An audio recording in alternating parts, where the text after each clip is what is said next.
Good evening students. तो आप सभी लोगों का एक बार फिर से श्योर एकेडमी के प्लेटफॉर्म पे बहुत बहुत स्वागत है। और हम लोग आज की क्लास में एमसीक्यू देखेंगे यूरोपीय कंपनियों के आगमन पे। तो शुरुआत करते हैं बिना किसी भूमिका के, क्योंकि आप जानते हैं कि लास्ट आवर में थोड़े से क्वेश्चंस को देख लेना चाहिए, रिपीट कर लेना चाहिए। तो आइए हम लोग शुरुआत करते हैं। और जब आप लोग प्रश्नों को देखें और ये लगे कि हाँ यहाँ से गलत हो सकता है, तो केवल सही विकल्प में ध्यान न दें, बल्कि उसमें जितने भी चारों विकल्प हैं उन चारों विकल्पों के बारे में ध्यान दें, तथ्य को लिख लें, है ना, राइट। तो आइए हम लोग आज की शुरुआत करते हैं। तो जो पहला प्रश्न है आपका, देखिए कौन सा निकलता है। फर्स्ट क्वेश्चन है सुमेलित करने वाले में सूची 1 को सूची 2 से सुमेलित करिए। और आपको बताऊं कि ऐसे सवाल पूछे जाते हैं जहां पे कई तथ्यों को कवर अप करना पड़ता है, और कई बार क्या होता है कि 3 मिलाने पड़ते हैं और कई बार एक से ही काम चल जाता है। तो आपके पास 30 सेकंड का समय है। तो बताइए इसका आंसर क्या होगा। घड़ी की सुई हमारे सामने है और मैं एकदम साइड में। तो आप लोग ज़रा इन विकल्पों को लगाएं। हमको लगता है कि बेहद ही आसान सवाल ये है। जी हाँ, सभी लोग जानते हैं कि वास्को डी गामा जो था वो पुर्तगाल का था, है ना। और अगर आपने एक भी लगा दिया A2, देख रहे हैं, तो आप बहुत आराम से आंसर इसका लगा ले जाएंगे। क्या? बी ऑप्शन ले जाएंगे। बी ऑप्शन सही हो गया, राइट। तो अगले सवाल, नेक्स्ट सवाल, शुरुआत आसान से है तो गलती होने के चांसेस बहुत रहते हैं। तो आइए अगले सवाल की तरफ देखें कि भारत में यूरोपीय शक्तियों के प्रवेश के संदर्भ में निम्नलिखित में से कौन सा कथन सही नहीं है। हमेशा याद रखिएगा, सही नहीं और सही में, है ना।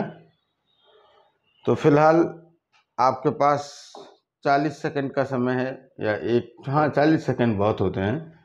आप इन्हें पढ़ें और इसका सही आंसर कूट करें कि पुर्तगालियों ने 1499 में गोवा पर कब्जा किया था। अंग्रेजों ने अपना पहला कारखाना दक्षिण भारत में मछलीपट्टनम में लगाया। पूर्वी भारत में अंग्रेजी कंपनी ने 1633 में उड़ीसा में पहला कारखाना लगाया। और डुप्ले के नेतृत्व में फ्रांसीसियों ने 1746 में मद्रास पर कब्जा कर लिया। चारों विकल्प आपके सामने हैं और हम आपका इंतजार करते हुए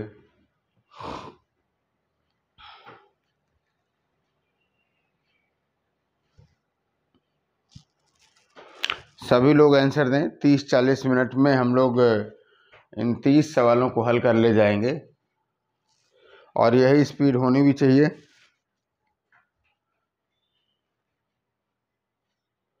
तो सभी लोग फटाक से आंसर दें इसका तुरंत। आइए देखते हैं कि क्या सही है। देखिए, सही नहीं है, ये ध्यान में रखना है, यानी एक कोई ऐसा स्टेटमेंट है जो गलत है इसमें। तो आपको बताऊं, पुर्तगालियों ने 1499 में गोवा पर कब्जा किया था, ये बात 100% गलत है ना। ये बड़ा फेमस तथ्य है, और ये फेमस तथ्य ये है कि 1510 में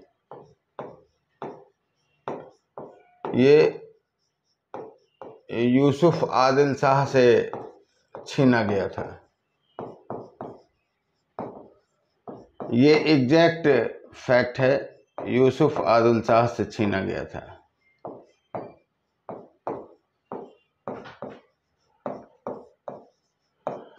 लेकिन अगर आप कॉमन सेंस भी लगाएंगे तो 1498 में तो पुर्तगालियों का आगमन हुआ, है ना।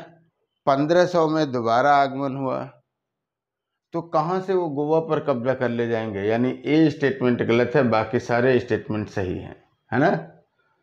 क्लियर। अब आपको बताऊं कि इसी में आपको ये तीनों स्टेटमेंट दिमाग में भी रख लेने चाहिए कि कभी उठा करके पूछ लिया जाए कि पूर्वी भारत में सबसे पहला कारखाना कब लगा, या डुप्ले ने 1746 वही फर्स्ट जो क्या क्या कहते हैं कर्नाटक युद्ध में मद्रास पर कब्जा किया था, ये पॉइंट पूछा जा सकता है। या दक्षिण भारत का पहला कौन था, तो मछलीपट्टनम था, और ये सन था आपका 1611। अगर आप इन सारे फैक्टों को ध्यान में रखें, देखिए हमेशा सवाल पूछा जाता है, दो बहुत फेमस और कंफ्यूजिंग सवाल रहता है। पहला ये कि ब्रिटेन में ब्रिटिशों ने भारत में पहली कंपनी कहाँ स्थापित की, सूरत। एग्जैक्ट समय है 1608, कहीं कहीं लोग 1609 भी दे देते हैं, कंफ्यूज होने की ज़रूरत नहीं है, फर्स्ट कंपनी 1608 में ही है। और अगर दक्षिण भारत में पहली फैक्ट्री पूछा जाए तो दक्षिण भारत में पहली फैक्ट्री मछलीपट्टनम में है, 1611 ईस्वी में है। तो इसे क्या कहते हैं कि एकदम से क्लियर रखना चाहिए। और ये जो पूर्वी भारत में 1633 में थी पहली, वो थी बालासोर में, बालासोर 1633 में थी, हरिहरपुर थी 1639 में। आपको बताऊं कि यूरोपीय कंपनियों के आगमन पे हमने आपको यहाँ पे एक क्लास भी अपलोड किया हुआ है, और बहुत ही मतलब क्या कहते हैं कि टू द पॉइंट है और तथ्यात्मक है, तो आप उसे भी देख सकते हैं, खास करके नए लोग जो नेक्स्ट ईयर की तैयारी कर रहे हैं। तो आइए अगले सवाल पे आते हैं कि किन यूरोपीय कंपनियों ने भारत में प्रथमतः सामुद्रिक व्यापारिक केंद्र स्थापित किए, है ना, बताएं। ये तो 15 सेकंड भी नहीं लगना चाहिए। आंसर क्या हो जाएगा इसका, सी। इसकी भाषा से ना जाइएगा, बहुत आसान है। आप जानते हैं कि भारत में यूरोपीय कंपनियों का क्रम पूछा जाए, हो सकता है कहीं हमने सेलेक्ट भी कर दिया हो कि भारत में यूरोपीय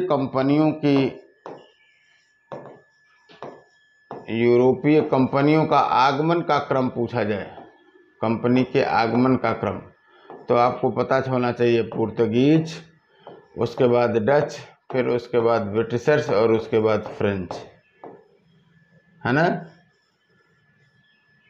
राइट। तो ये प्रमुख जो कंपनियों का जो क्रम है वो यही है, पुर्तगीज, डच, ब्रिटिशर्स और फ्रेंच। ये आपको हमेशा याद में रखना चाहिए।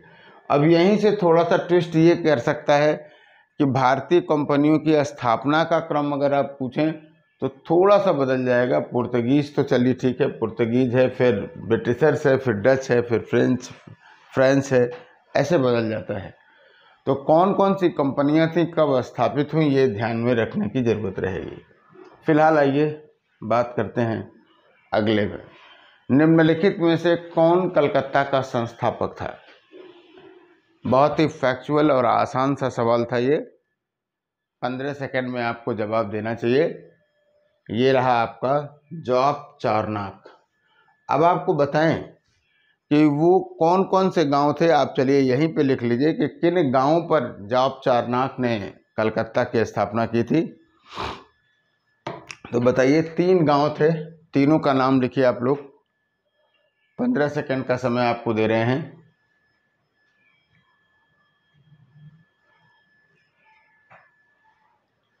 और ये था आपका सूतानाती,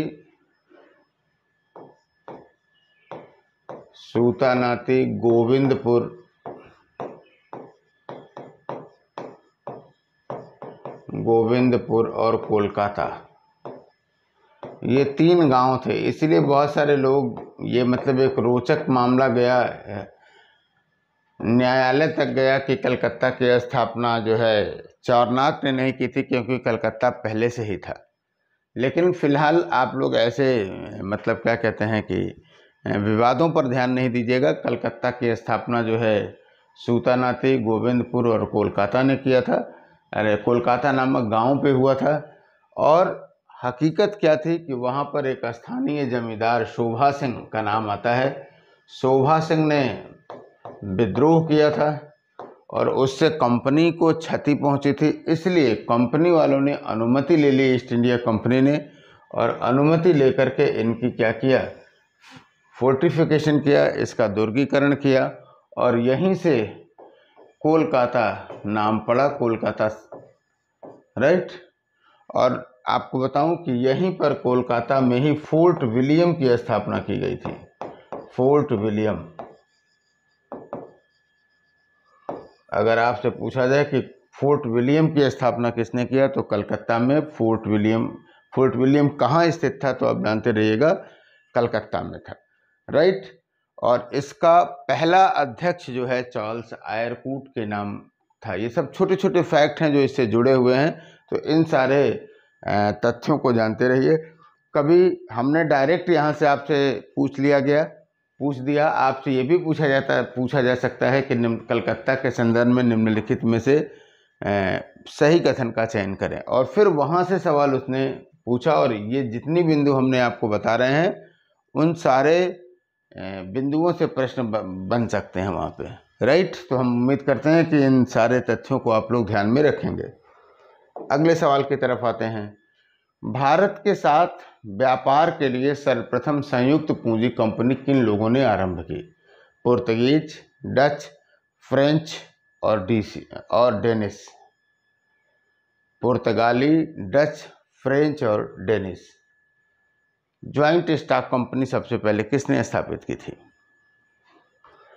आपने सोचा होगा कि सर मैं तो ब्रिटिशर्स जानता था और ब्रिटिशर्स ही आपने गायब कर दिया है। तो वास्तव में ब्रिटिशर्स नहीं था। सही इसका आंसर जिन लोगों ने बी लगाया हुआ है वो एकदम सही है। स्क्रीन पे आपको साफ दिख रहा होगा। तो कौन सा है वो, क्या सही हो जाएगा? वो है डच है। सबसे पहले डचों ने ज्वाइंट स्टॉक कंपनी के आधार पर कंपनी की स्थापना की। आपको बता दूं ज्वाइंट स्टॉक कंपनी क्या होती है। देखिए, जब आप किसी देश में या देश के बाहर कंपनी लगा रहे हैं तो जाहिर सी बात है आपको पूंजी की आवश्यकता अधिक होगी। तो वो एक व्यक्ति ना करके ऐसी कंपनी, जब प्रोपराइटर्स उसमें कई लोग रहते हैं, यानी अगर ऐसी कंपनी हो जिसमें कई लोगों की पूंजी लगी हो,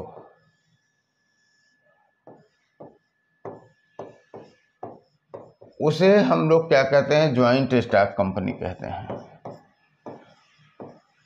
और आपको ये भी बता दें कि जिन लोगों की पूंजी लगी है उन्हें कोर्ट ऑफ प्रोपराइटर्स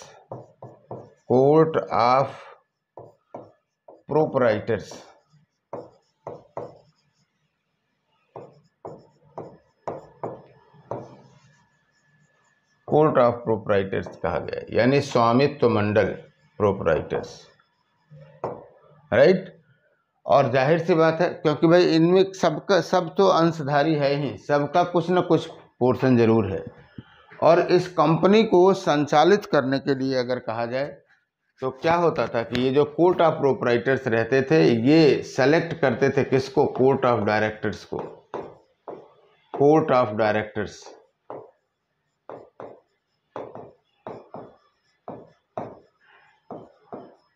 डायरेक्टर्स को चुनते थे।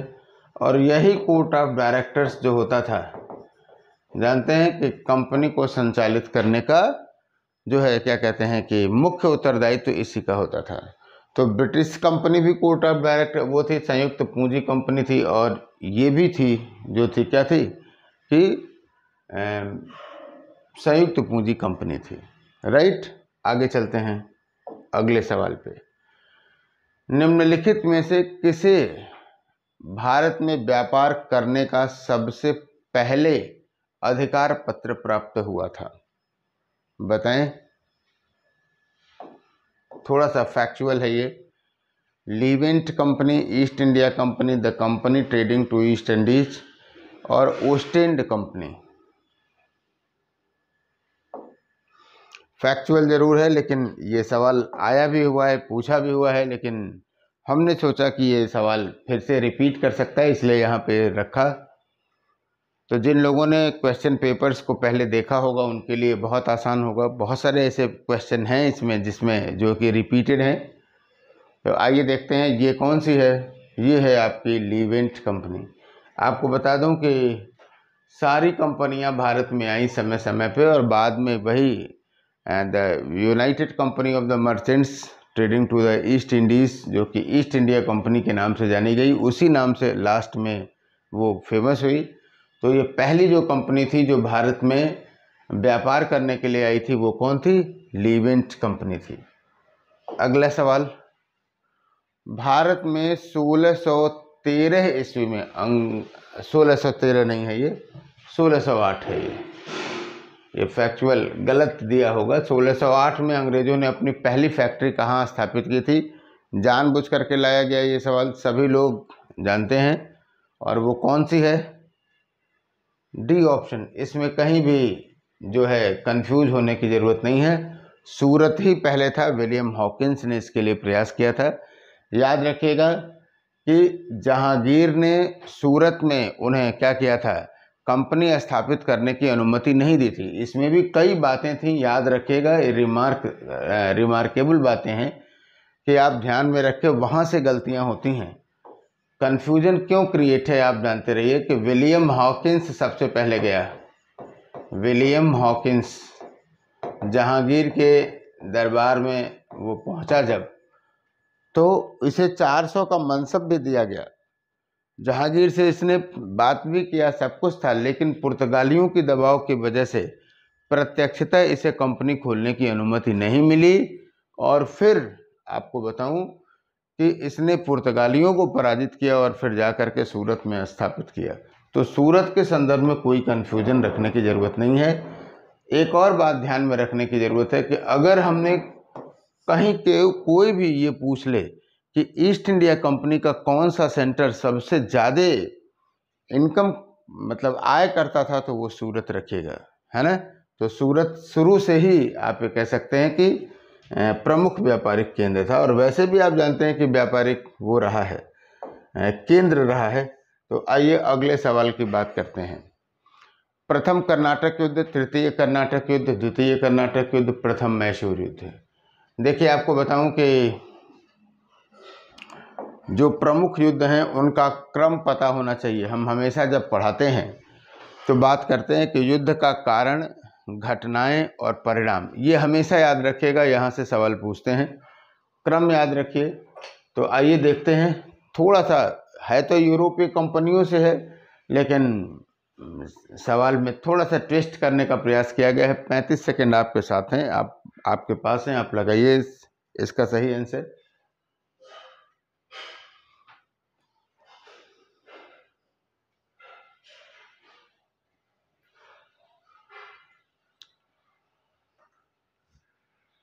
आपको एक एक बिंदु पता होना चाहिए, संधियों का और युद्ध के कारण का, प्रमुख जो घटनाएं हैं उनका। और निश्चित रूप से आपको बताऊं कि ये भी बहुत आसान विकल्प है, अगर एक भी अगर आपने पकड़ लिया तो बहुत आसान से कर सकते हैं। तो आइए देखते हैं। देखिए प्रथम कर्नाटक युद्ध जो था 46 से 48 था, और उसका एक्सला सापेल की संधि के 1748-49 में हुआ। अगर आप ये जानते हैं तो भी कर ले जाएंगे, A4, है ना, राइट। तो A8 का C, राइट। और बाकी जो है आप तृतीय कर्नाटक युद्ध आप जानते हैं पेरिस की संधि से हो जाएगा। अब आगे मिलाने की ज़रूरत नहीं है, लेकिन आपको तैयार रहने की ज़रूरत है कि संधियां, कौन सा युद्ध किन संधियों से हुआ, है ना, और उसमें क्या कंटेंट था, ये भी सवाल पूछा जा सकता है। तो इसका आंसर हो जाएगा 8 का C। हम लोग उम्मीद करते हैं कि आप लोग बहुत अच्छा परफॉर्म करेंगे, क्योंकि ये टॉपिक आपने पहले से भी रिपीट किया हुआ था। तो आइए देखते हैं नवें प्रश्न को देखते हैं। बहुत ही आसान सवाल कि निम्नलिखित में से वो कौन सा प्रथम यूरोपियन व्यक्ति था जिसने भूक्षेत्र अर्जित करने के उद्देश्य से भारतीय राजाओं को झगड़ों में भाग लेने की नीति आरंभ की? क्लाइव, डुप्ले, अल्बुकर्क और वॉरेन हेस्टिंग्स। तो आंसर दें इसका 15 सेकेंड में।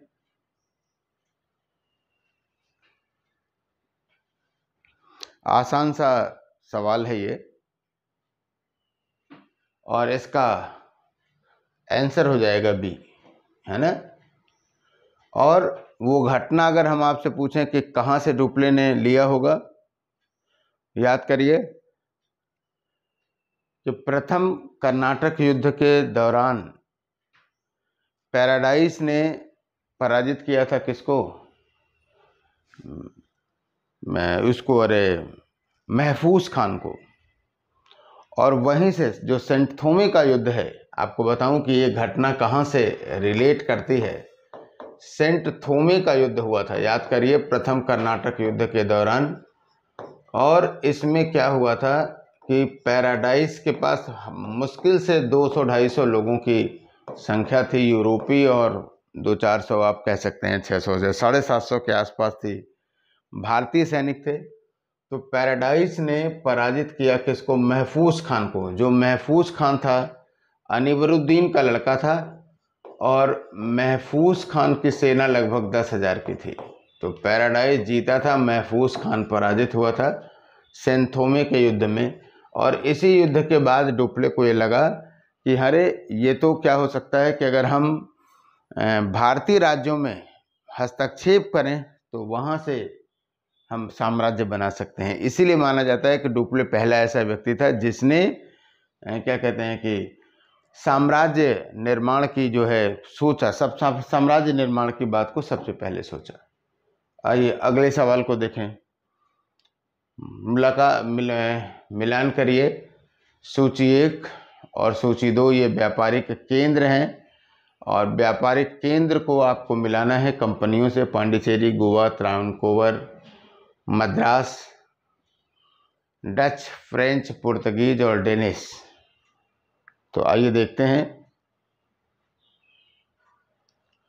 सुमेलित करने वाले सवाल आसान हैं एक तरह से देखा जाए।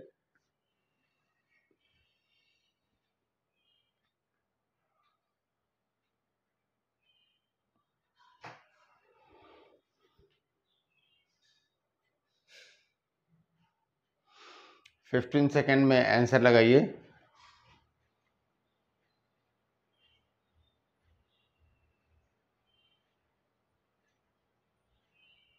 एक भी अगर आप जानते हैं तो आराम से लगा सकते हैं, बल्कि अभी जो हमने प्रश्न किया है अगर उसको आपने ध्यान दिया हो, दूसरा सवाल था, वहां से भी लगा सकते हैं। तो देखिए, पांडिचेरी का फ्रेंच है ना, आपको एकदम सन भी पता होना चाहिए, 1772-73 में चंदननगर और ये पांडिचेरी पर वो किया गया था। तो A2 आप देखें एक ही जगह है ही है, लेकिन फिर भी आप देखें गोवा पुर्तगीज था। B3 भी अगर आप जानते हैं तो सिर्फ एक जगह है। तो ऐसे आसान से सवाल आते नहीं हैं, लेकिन फिर भी याद रखें, आ जाएं तो उसे सही करें, और बहुत कठिन भी नहीं होते, बस जानने की ज़रूरत है। निम्नलिखित में से किन स्थानों पर डचों ने अपने व्यापारिक अड्डे स्थापित किए? नागपट्टनम, चिंसूरा, मछलीपट्टनम, सूरत, भरूच, आगरा, कोचीन, अहमदाबाद, पटना और उपर्युक्त सभी। बताएं। अच्छा सवाल है ये। डचों के व्यापारिक केंद्रों को जानने की जरूरत है कि कौन कौन से व्यापारिक केंद्र रहे हैं। तो 15 सेकंड 20 सेकंड का आपके पास समय है, जरा दिमाग दौड़ाइए कि डचों के व्यापारिक केंद्र कौन थे। और आपको बताऊं, लास्ट में आप क्या करिएगा, आज के टॉपिक के बाद जितने भी व्यापारिक केंद्र हैं उन व्यापारिक केंद्रों की आप एक सूची बना लीजिएगा, वहाँ से सवाल पूछे जा सकते हैं। तो आपको बताऊं कि नागपट्टनम था ही, चिंसूरा था ही, मछलीपट्टनम था ही, सूरत भी था, भरूच भी था, आगरा भी था। यानी कुल मिला के आप कह सकते हैं कि ये सभी जो थे वो व्यापारिक केंद्र उनके थे। 11th के डी है ना। और आप ये दिमाग में रखिएगा, जिन लोगों ने 11th का डी लगाया वो आंसर सही है। और कॉन्सेप्ट में जानते रहिएगा, जब आप पढ़ेंगे डच कंपनियों के बारे में तो आप देखेंगे कि सबसे पहले पूर्वी घाट पर कंपनियां बनेंगी, जैसे नागपट्टनम, चिंसूरा, मछलीपट्टनम, बिमलीपट्टनम है ना, वो सारे व्यापारिक केंद्र हैं। और फिर उसके बाद सूरत में और मतलब पश्चिमी भारत की तरफ भी बनेगा। फिलहाल ये सारे केंद्र हैं डचों के और इन लोगों ने स्पेशली सूती वस्त्र को व्यापार का केंद्र बनाया था। भारत में जो व्यापार का प्रमुख केंद्र रहा है वो क्या रहा है? मसाले रहे हैं, स्पाइसेस। लेकिन डचों ने जोर दिया हमेशा किस पे? सूती वस्त्र पर। इसीलिए अगर ये सवाल कभी भी पूछा जाए कि सूती वस्त्र को प्रमुख व्यापारिक वस्तु बनाने का श्रेय किसे जाता है, तो डचों को जाता है। और डचों ने कभी भी अपने यहाँ सूती वस्त्र पर आयात कर नहीं लगाया, इसलिए डचों को स्पेशली इस बात का श्रेय दिया जाता है। आइए अगले सवाल।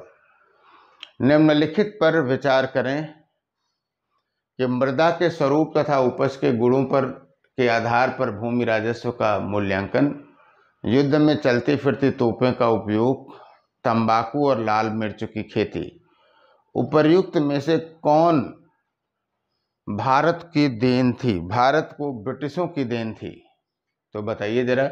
अच्छा सवाल है ये। कि ये पूरा 45 सेकंड आपके पास है, मैं थोड़ा सा हट जाता हूं। आप लोग कंसंट्रेट होकर बताइए कि इसमें कौन कौन सी जो चीजें हैं जो पुर्तगाली भारत में ले आए।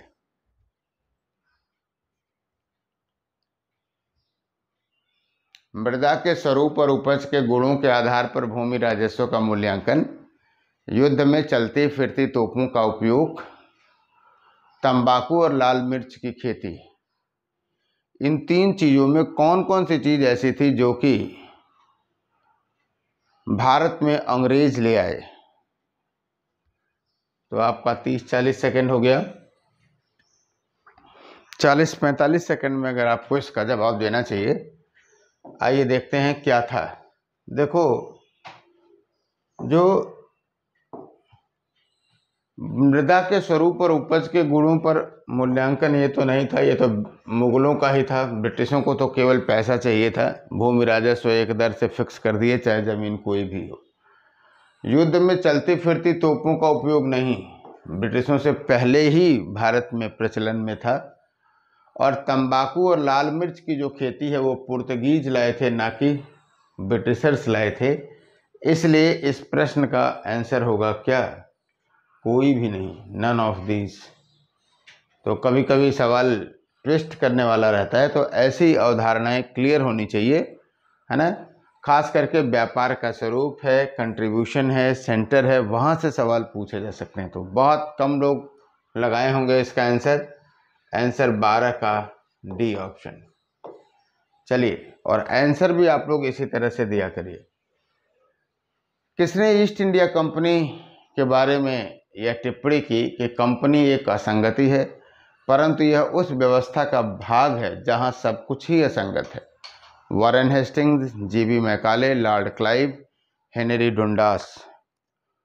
तो बताएं, इस तरह का जो स्टेटमेंट है, आपको बताऊं कि थोड़ा सा कठिन जरूर होता है, और इसके लिए हम यही कहेंगे कि एक सवाल के पीछे भागने की ज़रूरत नहीं है, बल्कि जो प्रमुख स्टेटमेंट हैं उसे आप जानते रहें, ध्यान में क्वेश्चन आंसर किए रहेंगे तो याद रहेगा। और वास्तव में ये जो स्टेटमेंट है, जिन लोगों ने लगाया होगा 13 का बी मैकाले, वो काफ़ी सही है ना, वो उसका एग्जैक्ट सही होगा, 13 का बी। अब आइए अगले सवाल पे आते हैं। अगला सवाल है कि फ्रांसीसियों द्वारा मद्रास अंग्रेजों को वापस लौटाया गया। एक्स ला शापेल की संधि के द्वारा, पांडिचेरी की संधि के द्वारा, सालाबाई की संधि के द्वारा, मंगलूर की संधि के द्वारा। ये उन्हीं चीज़ों पे प्रश्न है, जैसा कि जो मैं आपको बताता हूँ। युद्ध का कारण, प्रमुख घटनाएं और परिणाम। यानी कोई युद्ध अगर किसी संधि से क्या कहते हैं कि ख़त्म होता है, तो उस पर आपकी नज़र होनी चाहिए, राइट। और प्राय जब आप पढ़ते हैं तो यही इस दौर की संधियों में आप देखते हैं कि दोनों पक्षों ने विजित क्षेत्र वापस कर दिया। तो इतना हिंट करना पर्याप्त है। अभी एक सवाल भी था कि मद्रास प्रथम कर्नाटक युद्ध के द्वारा जीता गया था, और इसकी प्रथम कर्नाटक युद्ध की समाप्ति किससे हुई थी? एक्स ला शापेल की संधि के द्वारा हुई थी, और इस संधि के द्वारा मद्रास को वापस लौटा दिया गया था, है ना। तो ये रहा 14 का ए। जिस लोगों ने 14 का ए आंसर दिया वो एकदम सही ना आंसर दिया। अगले सवाल पे आते हैं, मिड पार्ट पे आते हैं। ब्रिटिश ईस्ट इंडिया कंपनी के बारे में कौन सा कथन असत्य है? आइए देखते हैं। थोड़ा सा प्रिंटिंग मिस्टेक है, पहले इसको सही कर देता हूं कि 1609 में 1607-8 है ये, कैप्टन हॉकिंस सूरत में फैक्ट्री खोलने की अनुमति लेने के इरादे से जहांगीर के दरबार में आया। जहांगीर ने पहले तो अनुमति दे दी, परंतु बाद में पुर्तगालियों के दबाव में आकर मना कर दिया। जब अंग्रेजों ने स्वाली में एक पुर्तगाली बेड़े को हराया, तब जहांगीर ने अंग्रेजों के हित में, हिम नहीं है, हित में फरमान जारी किया और पुर्तगाली बेड़ा टॉमस रो के नेतृत्व में हराया गया था। तो बताइए कौन सा सवाल, कौन सा कथन जो है ये गलत है? अच्छा सवाल है, लेकिन जैसे लगता है कि ये पूरे ये जो क्लास है ये शायद यूपीएससी का सवाल होगा, और ये सवाल जैसे लगता है कि लेक्चर सुन के बनाया गया हो। जो बातें आपको बताए हैं, अगर इसके पहले के प्रश्नों को आपने सावधानी से हल किया होगा तो ये सवाल आसानी से कर सकते हैं आप। तो देखते हैं कि क्या क्या सही है, क्या क्या गलत है। शुरुआत करते हैं। 10 सेकंड और इंतज़ार कर लें, क्योंकि लंबा सवाल है, पढ़ने में भी समय लगता है।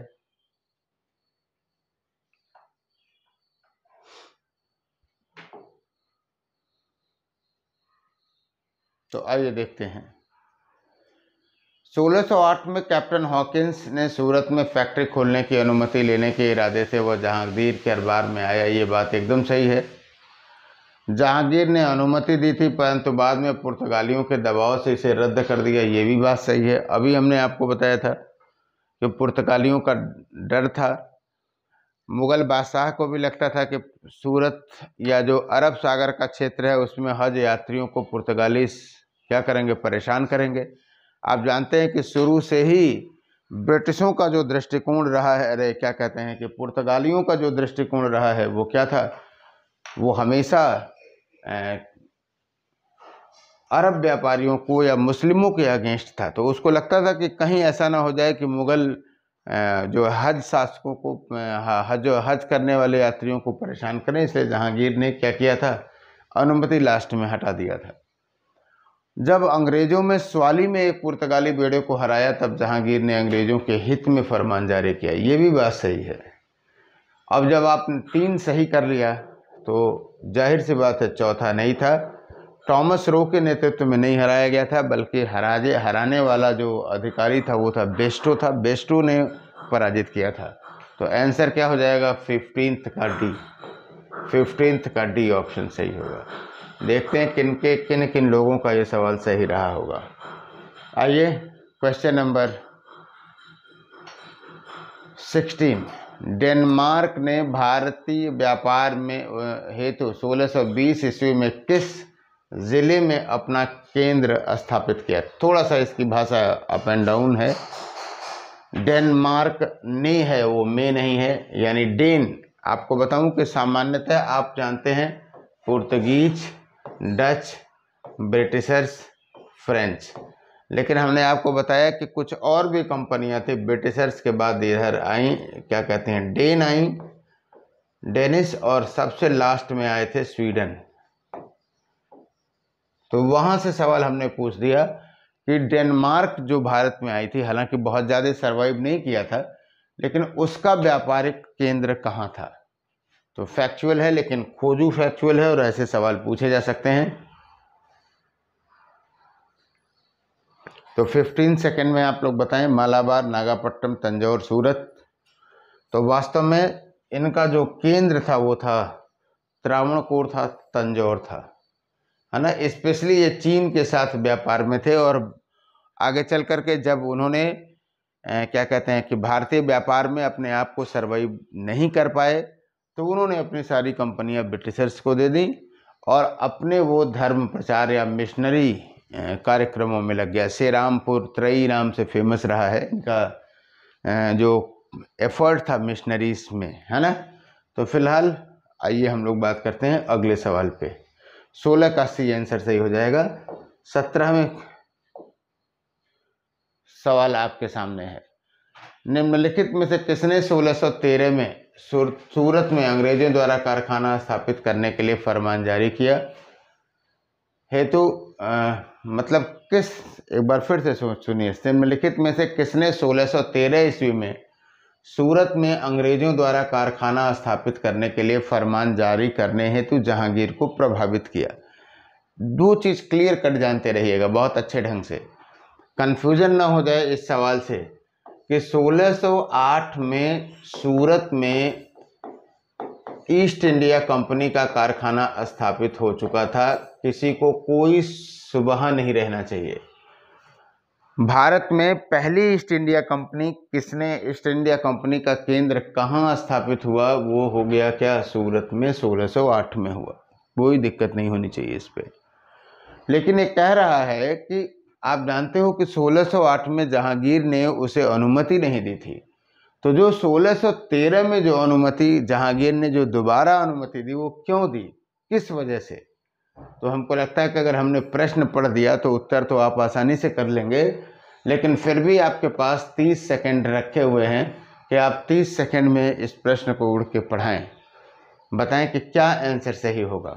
हम वेट कर रहे हैं आपका, और सभी लोग आंसर दें, जरूर प्रैक्टिस करें। 40 मिनट, 45 मिनट, 50 मिनट की प्रैक्टिस आपको कॉन्फिडेंस ही देगी, कुछ नए सवाल देगी, है ना।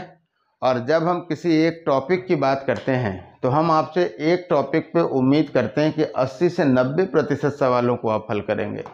ये जो आप कमेंट बॉक्स में मुझे बताते हैं कि 50 to 60%, वो अच्छी बात नहीं है। इसका मतलब है कि आप बातों को ध्यान नहीं देते हैं। तो आइए देखते हैं, अंग्रेजों और पुर्तगालियों के बीच समन्वय। मुगल बादशाहों के पुर्तगालियों को बाहर निकालने के लिए एक गुप्त नौसैनिक सहायता, नूरजहां को भारी रिश्वत और अंग्रेजों द्वारा पुर्तगालियों के नौसैनिक स्क्वाड्रन की हार। जो लोग इतिहास बहुत पढ़ते हैं खूब कंफ्यूज भी होंगे। वास्तव में जो सर टॉमस रो जैसे लोग हैं, उन लोगों ने इस बात को कहा कि जहांगीर के समय में जब भी काम कराना है तो आपको नूरजहां गुट को रिश्वत देनी पड़ती थी। तो ये कारण वास्तव में नहीं था। रियल कारण क्या था कि अंग्रेजों द्वारा पुर्तगालियों के नौसैनिक स्क्वाड्रन की हार। जब अंग्रेजों ने पुर्तगालियों को पराजित कर दिया, वास्तव में आपको बताऊं कि पुर्तगाली से जो वो थे, क्या कहते हैं, मुगल थे, वो बहुत खुश थोड़ी थे। क्यों? क्योंकि वो मुसलमानों के एंटी थे, लेकिन मजबूरी में वो उनको व्यापार करने के लिए कहे हुए थे। क्यों? क्योंकि उनको लगता था कि कहीं ऐसा ना हो जाए कि मतलब हिंद महासागर के क्षेत्र में भारतीय यात्रियों को परेशानी न हो। और जब ब्रिटिशर्स ने पुर्तगालियों को हराया, पराजित किया, तो मुगलों को लगा कि हाँ, वास्तव में एक विकल्प तो यहाँ पे है ना।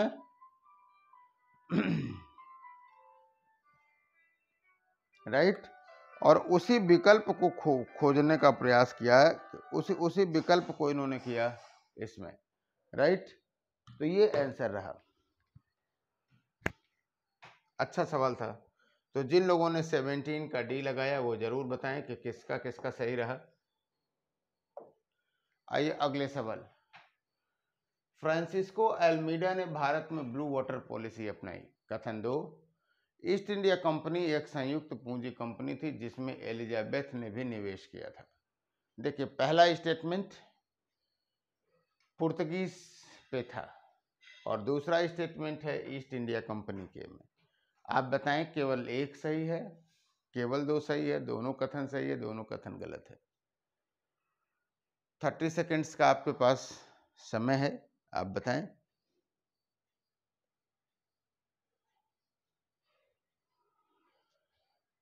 तो अगर आप देखें कि पहला स्टेटमेंट, आइए देखते हैं। फ्रांसिस्को अल्मीडा ने ब्लू वाटर पॉलिसी अपनाई, ये 100% सही है।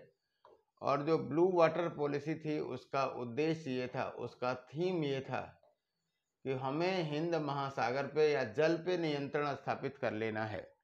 क्यों? क्योंकि जितनी भी कंपनियां थीं सब चाहेंगे क्या, मोनोपोली स्थापित करना। क्यों? क्योंकि जब मोनोपोली स्थापित हो जाएगी तो वो अधिकतम लाभ कमा सकेंगे। तो टू इस्टेब्लिश मोनोपोली, मोनोपोली स्थापित करने के लिए पुर्तगीजों ने क्या किया कि अल्मीडा ने ब्लू वाटर पॉलिसी अपनाई। दूसरा, ईस्ट इंडिया कंपनी एक संयुक्त पूंजी कंपनी थी जिसमें एलिजाबेथ ने भी निवेश किया था। ये भी बात सही है और इसलिए आंसर जो हो जाएगा क्या होगा, दोनों कथन सही है, सी ऑप्शन सही हो जाएगा, राइट। और ये बात इसलिए बार बार बताई जाती है या लोगों के संज्ञान में लाई जाती है कि वास्तव में जब कंपनी में वहाँ का मुख्य क्या कहते हैं कि राजा ही पैसा निवेश करेगा तो निश्चित रूप से कंपनी के विकास के लिए वो सदैव प्रयासरत रहेगा, है ना। तो ये दोनों स्टेटमेंट ध्यान में रखने की जरूरत है। एक और सवाल है, बहुत सिंपल सा सवाल है और क्या कहते हैं कि कॉन्सेप्चुअल भी है कि भारत में ईस्ट इंडिया कंपनी के कार्यों, अधिकारियों की नियुक्ति आदि के लिए कौन जिम्मेदार होता था? Court of proprietors, court of directors, board of control और ब्रिटिश संसद। आप जानते रहिए ईस्ट इंडिया कंपनी का जो समय आप मान सकते हैं तो 1857 तक, क्योंकि 1857 के पहले 1857 के बाद संसद का अधिकार हो गया। तो क्या आंसर होगा? जिन लोगों ने कोर्ट ऑफ डायरेक्टर्स लगाया है उनका आंसर सही है। और आप जानते रहिए कोर्ट ऑफ प्रोप्राइटर्स हमने ऑलरेडी आपको बताया कि ये उन लोगों का समूह था जिन लोगों ने पैसा लगाया, जिन लोगों ने ज्वाइंट स्टॉक कंपनी में पैसा लगाया और इनको उसी आधार पे लाभांश मिलता था, डिविडेंड मिलता था, राइट। आपको बता दूं भारत की जो ईस्ट इंडिया कंपनी थी तत्कालीन समय में अपने निवेशकों को सर्वाधिक लाभ देने वाली कंपनियों में से थी। आराम से औसतन 10 से 12% तो वो देती ही देती थी। कोर्ट ऑफ डायरेक्टर्स क्या होते थे कि इन्हीं के द्वारा चुने जाते थे और 24 इनकी संख्या होती थी और यही वास्तव में कंपनी के सारे निर्णय के लिए जिम्मेदार होते थे। यानी राइट आंसर क्या हो जाएगा? बी ऑप्शन हो जाएगा। बोर्ड ऑफ कंट्रोल की अवधारणा बाद में आई 1784 में, क्योंकि ये मुद्दा उठा कि वास्तव में लोकतांत्रिक सरकार जब संसद की स्थापना 1688 में शानदार क्रांति के द्वारा हो गई तो ये मुद्दा उठाया गया कि वास्तव में ईस्ट इंडिया कंपनी किस हैसियत से भारत में इतने बड़े निर्णय लेती है, क्या कंपनी का शासन चलेगा? तो ऐसी स्थिति में बोर्ड ऑफ कंट्रोल की स्थापना की गई थी और ये 6 सदस्यीय होता था और ये अपेक्षा की जाती थी कि कोर्ट ऑफ डायरेक्टर्स अगर कोई निर्णय लेता है तो वो अपने प्रपत्रों को बोर्ड ऑफ कंट्रोल को भेजेगा, उसके अप्रूवल के बाद ही निर्णय लेगा। लेकिन होता क्या था, कोर्ट ऑफ डायरेक्टर्स निर्णय पहले ले लेता था, अप्रूवल बाद में इनसे ले लेता था और जब ऐसी स्थिति रहेगी तो घूसखोरी की स्थिति रहेगी ही रहेगी, है ना। आपको बताऊं कि ये सारी स्थितियां 1857 से पहले की थी, क्योंकि 1857 के बाद जब ईस्ट इंडिया कंपनी का प्रशासन ब्रिटिशर्स खुद ले लिए तो ब्रिटिशर्स ने बोर्ड ऑफ कंट्रोल और कोर्ट ऑफ डायरेक्टर्स दोनों की जगह पे एक भारत सचिव नाम की संस्था बनाई और उसमें राय देने के लिए 15 सदस्यीय एक समिति होती थी। तो ये बात हम समय समय पर आपको बताते रहे हैं। अगले सवाल पे आते हैं। 18वीं शताब्दी के पूर्वार्ध में यूरोपीय कंपनियों के त्रिपक्षीय संघर्ष में कौन शामिल नहीं था? पुर्तगीज, डच, ब्रिटिशर्स और फ्रांसीसी। ये सवाल पूछे जा सकते हैं, याद रखिएगा। 18वीं शताब्दी के पूर्वार्ध यानी 1750 के पहले की अगर आप बात करें तो आप कह सकते हैं कि उसमें फ्रांसीसी नहीं थे। 2 त्रिपक्षीय संघर्ष हुए हैं 18वीं शताब्दी में, एक पूर्वार्ध में और एक उत्तरार्ध में। तो पूर्वार्ध में फ्रांसीसी नहीं थे और उत्तरार्ध में पुर्तगीज नहीं थे। तो आप पूर्वार्ध और उत्तरार्ध का ध्यान देंगे तो डी ऑप्शन सही होगा। जिन लोगों ने क्वेश्चन 20 डी, बहुत लोगों ने गलत किया होगा, 20 का डी लगाया है, वो उनका सवाल एकदम सही है। अगले सवाल पे आते हैं, क्वेश्चन नंबर 21। निम्नलिखित गवर्नरों पर विचार करें। Nuno da Cunha, Joao de Castro, Antonio de Noronha और अल्बुकर्क। इन गवर्नरों का सही क्रम क्या है? 2 4 3 1 4 1 2 3 1 2 3 4 4 3 2 1 पुर्तगीज गवर्नर्स हैं ये। और आप बताएं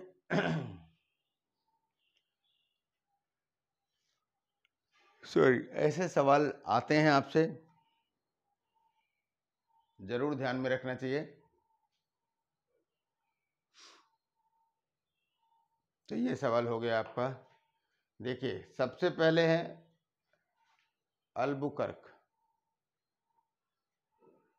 1510 से 15 के आसपास है ना। 1510 राइट।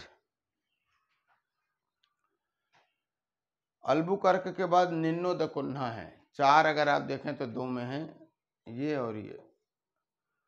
तो इसके बाद है निन्नो द कुन्हा, यानी 4 के बाद 1, आंसर सही हो जाएगा बी। याद रखिएगा ये सवाल अभी आया नहीं हुआ है, लेकिन ऐसे सवाल आए जा सकते हैं 21 के बी। अगले सवाल की तरफ आए, 21वां सवाल, 22वां सवाल। निम्नलिखित में से किसके नेतृत्व में पुर्तगीजों का हिंद महासागरीय क्षेत्र में प्रभुत्व स्थापित हुआ? Vasco D gamma, Albuquerque, Francisco Almeida और जोआ द क्रास्टो। बताएं। अच्छा सवाल है ये। और एक बात और भी बता दूं कि जो अगला एपिसोड रहेगा वो कल्चर पे रहेगा। कल्चर की सामान्य अवधारणाएं और बुद्धिज्म पे आपके सवाल रहेंगे। थोड़ा सा संख्या ज़्यादा रहेगी, कल्चर पे रहेगा। आगे भी बताऊंगा, बीच में भी आप जानते रहिए। सामान्य अवधारणाओं पे बहुत ही थोड़ा सा स्टैंडर्ड सवाल हमने रखा है, सामान्य अवधारणाएं और बुद्धिज्म पे रहेगा। और ये भी हो सकता है कि सवालों की संख्या बढ़ा दूं, 30 की जगह पे सीधे 60 कर दूं या 50 कर दूं। देखता हूं कितने सवाल बन पाते हैं। तो क्या हो जाएगा ये हो जाएगा फ्रांसिस्को अल्मीडा। और याद रखिएगा ये इसलिए बोल रहा हूं 22 का सी कि इसने मिस्र और गुजरात के जो संयुक्त श्रेणी वो था बेड़ा था मुसलमानों का, उसको पराजित किया था राइट। इसलिए फ्रांसिस्को अल्मीडा के समय पे यही मान लिया जाता है कि पुर्तगीजों का हिंद महासागरीय क्षेत्र में प्रभुत्व स्थापित हुआ। एक ये कारण है। दूसरा कारण क्या है कि आप जो हरमुज, अदन है, मलक्का है, इन तीनों में से 2 पर आक्रमण कर लिया था इसके समय तक। इसलिए आप ये मान सकते हैं कि फ्रांसिस्को अल्मीडा के समय में ही ब्लू वाटर पॉलिसी भी था। कहीं से भी पकड़ लीजिए, आंसर आपको पता चल जाएगा कि ब्लू वाटर पॉलिसी भी इसी की थी। तो अल्मीडा के समय में ही ये प्रभुत्व स्थापित हो गया था। अगला सवाल, question number 23, Fort Saint George कहाँ स्थित था? 15 सेकंड का सवाल। लेकिन कभी कभी ऐसे सवाल जब आप गलत करते हैं तो काफ़ी पीछे चले जाते हैं। और फोर्ट सेंट जॉर्ज जो था वो क्या था? मद्रास में स्थित था राइट। और आप लोग कमेंट बॉक्स में, लाइव चैट में नहीं, लाइव चैट में तो हम केवल उस समय तक उपस्थित रहते हैं और फिर आपके प्रश्नों का जवाब देते हैं। कमेंट बॉक्स में आपके स्कोर कितने रहे ये ज़रूर बताइएगा और ईमानदारी से बताइएगा, है ना। कंसंट्रेशन बढ़ाए रहिए। एक्चुअली कई बार क्या होता है कि आपकी जो प्रश्न सॉल्व करने की गंभीरता रहती है वो भी डिसाइड करती है। तो आप लोग एकदम अपने स्कोर को जरूर शेयर करिएगा।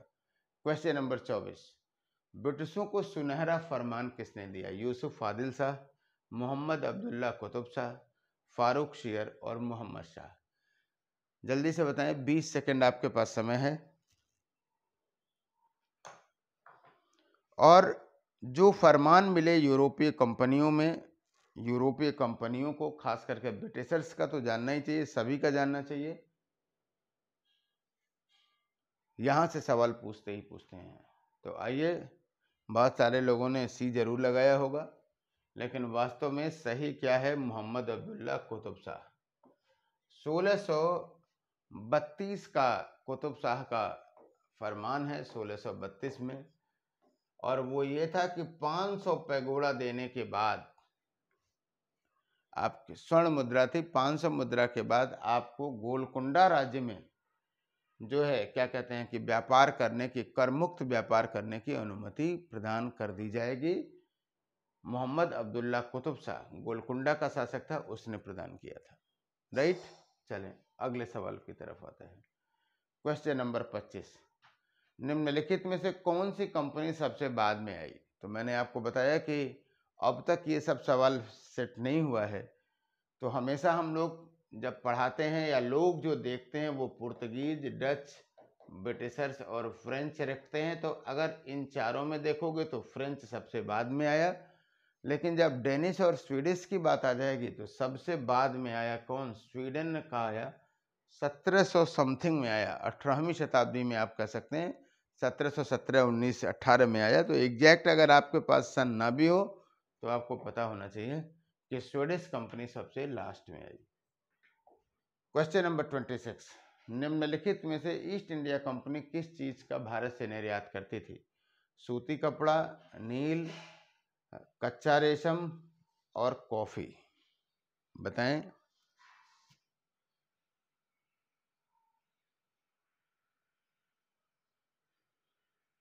निम्नलिखित में से कौन सी ईस्ट इंडिया कंपनी किस चीज का भारत से निर्यात करती थी?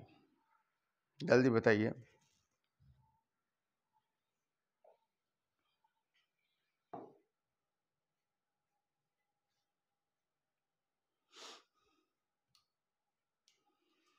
कॉन्सेप्चुअल सवाल है, आसानी से लगा सकते हैं।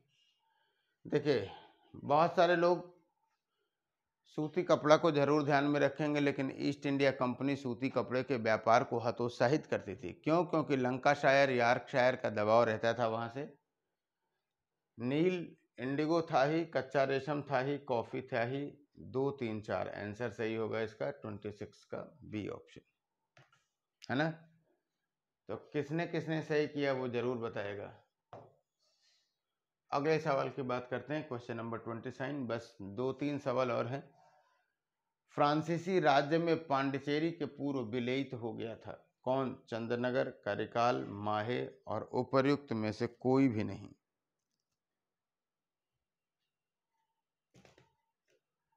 जाहिर सी बात है, कोई भी जो था वो उसका विलय नहीं हुआ था। आसान सा सवाल है। अगले सवाल पे आए, क्वेश्चन नंबर 28, भारत में पहली फ्रांसीसी बस्ती कहाँ स्थापित की गई? पांडिचेरी, चिंचूरा, सूरत, चंद्रनगर,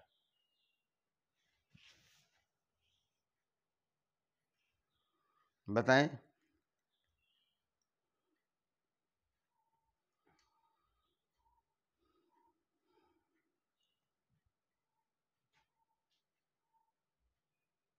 भारत में पहली फ्रेंच बस्ती पांडिचेरी में, चिंसूरा में, सूरत में, चंद्रनगर में।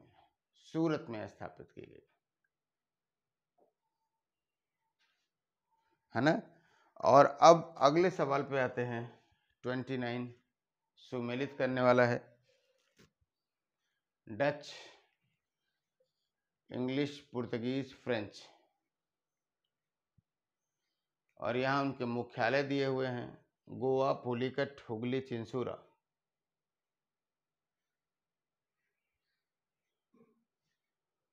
तो बहुत आसान सा सवाल दिख रहा है ये भी।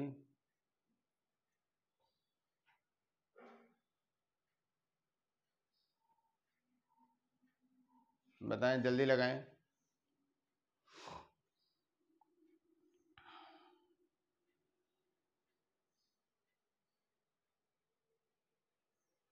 ये 30 सेकंड आपके सामने है।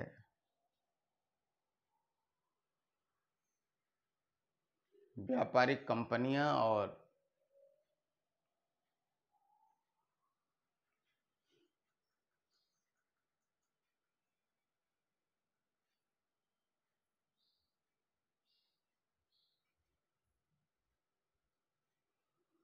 देखिए, चलिए शुरुआत करिए। पुर्तगाली का गोवा था, इसमें कोई संदेह। C1 कहाँ कहाँ है? ए ऑप्शन में है और आपके सी ऑप्शन में, ए या सी में आंसर सही होगा। राइट। और अच्छा है, ठीक है। और फ्रेंच का चिंसूरा।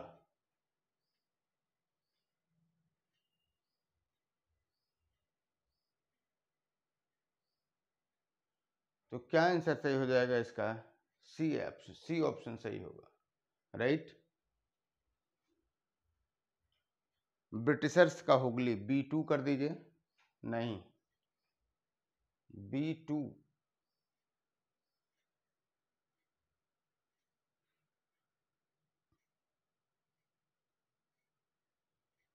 बी का 4 नहीं, बी का 4 नहीं होगा, बी का 3 हुगली। सी ऑप्शन सही हो जाएगा, कुल मिलाकर के 29 का सी। कुल मिलाकर के आपको व्यापारिक केंद्रों को स्पेशली ध्यान में रखना है।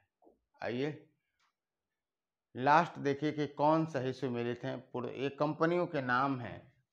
पुर्तगीज के एस्तादो इंडिया, फ्रांस के वेरेंगदे ओस्ट इंडीसे, हॉलैंड का कंपनी द इंडे ओरिएंटल। कौन कौन से सही हैं इसमें? तो आपको बता दें, पुर्तगीज का था जो है एस्तादो इंडिया, एकमात्र सही है ये, बाकी ये तीनों सही नहीं है। 30 का ए है ना, और केवल एक सही है। कंपनी द ओरिएंटल किसका था? वेरिंगदे ईस्ट इंडीसे, ये डच का था, डचों का था। VOC है, वेरिंगदे नहीं है, वो वेरिंगदे है, VOC कहा जाता था। और कंपनी द ओरिएंटल फ्रांस का है। तो 2 और 3 आपस में एक्सचेंज कर दिया गया है, इसलिए केवल सही है पुर्तगीज का एस्तादो दो इंडिया। तो आप लोग जरूर बताइएगा इन सवालों को कि आपने कितना सही किया। और अगला जो आप रखेंगे वो कल्चर पे रखेंगे। कल्चर किस पे? खास करके संस्कृति की जो सामान्य अवधारणाएं हैं उस पे सवाल रहेगा, और प्लस बौद्ध संस्कृति के संदर्भ में रहेगा, राइट। तो हम उम्मीद करते हैं कि आप लोगों को ये एपिसोड बहुत अच्छा लगा होगा। और ये जरूर याद दिमाग में रखिए कि दिमाग से किसी भी प्रकार की नकारात्मकता को हटाइए। हिंदी माध्यम से और अंग्रेजी माध्यम को लेकर के जो कंट्रोवर्सीज हैं, उन सारे कंट्रोवर्सीज से ऊपर आने का समय है। और फिलहाल अभी तो इस पे विचार करने की ज़रूरत ही नहीं है। प्रीलिम्स आप लोग दीजिए, फिर आगे की रणनीति की चर्चा हम लोग करेंगे। बहुत बहुत धन्यवाद, थैंक यू।